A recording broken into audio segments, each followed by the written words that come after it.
गांव शहर 100 खबर। मैं हूं आपके साथ अलीम अतहर। बुलेटिन की शुरुआत तो बड़ी खबर से करते हैं। पाकिस्तानी महिला सीमा हैदर मामले में बड़ी कार्रवाई हुई है। अर्धसैनिक बल एसएसबी के 2 जवान को सस्पेंड किया गया है। जिस बस से सीमा हैदर नेपाल बॉर्डर होते हुए भारत में दाखिल हुई थी, उसकी जांच पड़ताल में लापरवाही बरतने वाले 2 जवानों को सस्पेंड कर दिया गया है। एसएसबी के उन दोनों निलंबित जवानों के नाम हैं इंस्पेक्टर सुजीत कुमार वर्मा और हेड कांस्टेबल चंद्रकमल कलिता। 13 मई को नेपाल से बिहार, उसके बाद उत्तर प्रदेश के सिद्धार्थ नगर में सीमा हैदर अपने 4 बच्चों के साथ भारत में दाखिल हुई थी। भारत आने की सूचना के बाद सीमा से जांच एजेंसियां लगातार पूछताछ कर रही हैं और अब इस मामले में बड़ी कार्रवाई हुई है। एसएसबी के 1 इंस्पेक्टर और 1 कांस्टेबल को सस्पेंड कर दिया गया है। शंकर आनंद हमारे साथ दिल्ली से संवाददाता जुड़े हुए इस खबर पर ज्यादा जानकारी के लिए। शंकर, किस तरह की कार्रवाई की गई है? और इस कार्रवाई से एक बात तो साफ है कि जांच एजेंसियां भी ये मानती हैं कि कहीं ना कहीं गड़बड़ी हुई है। निश्चित तौर पर देखिए, जिस तरह से नेपाल और भारत सीमावर्ती इलाकों की अगर बात करें तो यहाँ पर एसएसबी के जवानों की तैनाती होती है और अर्धसैनिक बल एसएसबी के जवान उन तमाम लोगों को जांच पड़ताल करते हैं जो नेपाल से भारत में आते हैं। हालांकि जो भारत और नेपाल का जो बॉर्डर एरिया है वो बेहद कहा जा सकता है ओपन है और बेहद मित्रतापूर्ण एक बॉर्डर रेखा इसको कहा जाता है। लेकिन वहां पर फिर भी तमाम लोगों की जांच पड़ताल होती है और बेहद गंभीरता से वहां पर जांच पड़ताल होती है। लेकिन जिस तरह से सीमा हैदर अपने 4 बच्चों के साथ में पाकिस्तान से वो पहुंचती है दुबई, उसके बाद जिस तरह से अलग अलग रास्तों से पहुंचते हुए वो नेपाल पहुंचती है और नेपाल से जिस तरह से वो बिहार के रास्ते उत्तर प्रदेश तक पहुंचती है, तो वहां पर जिस तरह से जांच पड़ताल की गई थी, जो बॉर्डर इलाकों में जिस तरह से वहां पर जांच पड़ताल की गई थी और उसके तमाम दस्तावेज नहीं देखे गए थे, तो ये भी एक कहीं न कहीं लापरवाही का मसला बना था।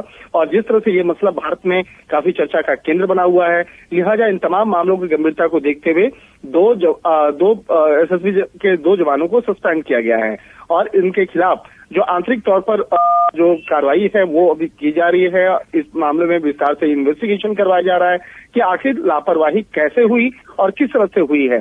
क्या इन लोग को पता था कि वो सीमा हैदर है? क्या इन दोनों जवानों को पता था कि ये पाकिस्तान से आ रही है या उसका क्या कनेक्शन है? तो इन तमाम मामलों पर आंतरिक तौर से जांच पड़ताल की जा रही है और जिस तरह से एक इंस्पेक्टर और एक हेड कांस्टेबल को सस्पेंड किया गया है, उससे भी बकायदा इस मामले में आंतरिक तौर पे पूछताछ की गई और विस्तार से उसका स्टेटमेंट लिया गया कि आप लोगों ने जब बस के अंदर गए थे और बस के अंदर में आपने सीमा को देखा तो उसके बाद क्या आपने दस्तावेज मांगे थे या नहीं मांगे थे, और मांगे थे तो क्या उसने दस्तावेज दिखाई थी या नहीं दिखाई थी। तो इस तरह के कई सवाल हैं। उन तमाम सवालों की फहरिस्त जो है वो उसको आंतरिक तौर पे इन्वेस्टिगेट किया जा रहा है और इस मामले में देखना लाजमी होगा कि एसएसबी के द्वारा इस मामले में औपचारिक तौर पर क्या जानकारी दी जाएगी। हालांकि अभी तक औपचारिक तौर पर कोई भी जानकारी एसएसबी के द्वारा साझा नहीं किया गया है, लेकिन हमारे जो सूत्र बताते हैं कि इन दोनों जवानों को सस्पेंड किया गया और उसके बाद इस मामले में आगे की विस्तार से तफ्तीश की जा रही है।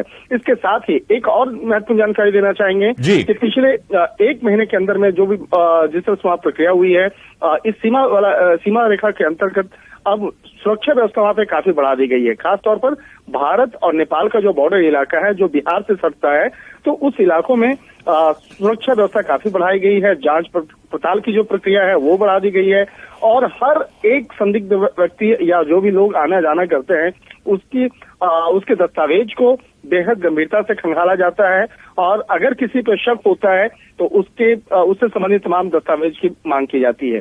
तो एक तरह से कह सकते हैं कि सीमा हैदर मामले में एक बड़ी कार्रवाई हुई और उसी के तहत 2 जवानों को, जिसमें कि एक इंस्पेक्टर है और एक हेड कांस्टेबल है, दोनों को फिलहाल सस्पेंड किया गया है और उसके खिलाफ आंतरिक तौर पर इस मामले की जांच प्रक्रिया तेज कर दी गई है। जी शंकर, सवाल ये भी है कि ये जो 2 जवान थे वो किस बॉर्डर पर तैनात थे, और दूसरी ये बात कि क्या बॉर्डर पर, इस तरह के बॉर्डर पर जो चेकिंग होनी चाहिए थी वो महज एक खानापूर्ति के तौर पर होती है जो बड़ी आसानी से सीमा हैदर प्रवेश कर गई बिहार के रास्ते?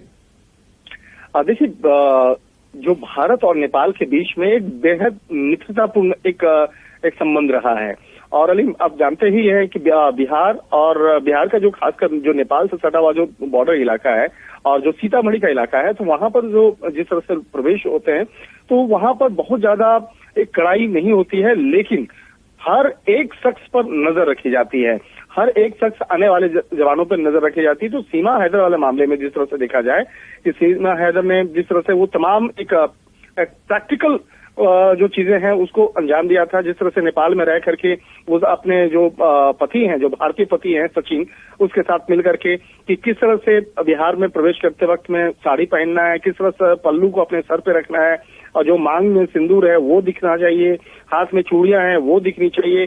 तो सीमा हैदर अपने 4 बच्चों के साथ में जब प्रवेश कर रही थी तो कोई भी एक मुस्लिम धर्म जैसा कोई ड्रेस नहीं था, यानी कुछ ऐसा संदिग्ध नजर नहीं आया। और शायद यही वजह है कि एसएसबी के जवान ये तय नहीं कर पाए कि ये महिला पाकिस्तान से बिलोंग करती है। बहुत शुक्रिया शंकर आपका तमाम जानकारी देने के लिए।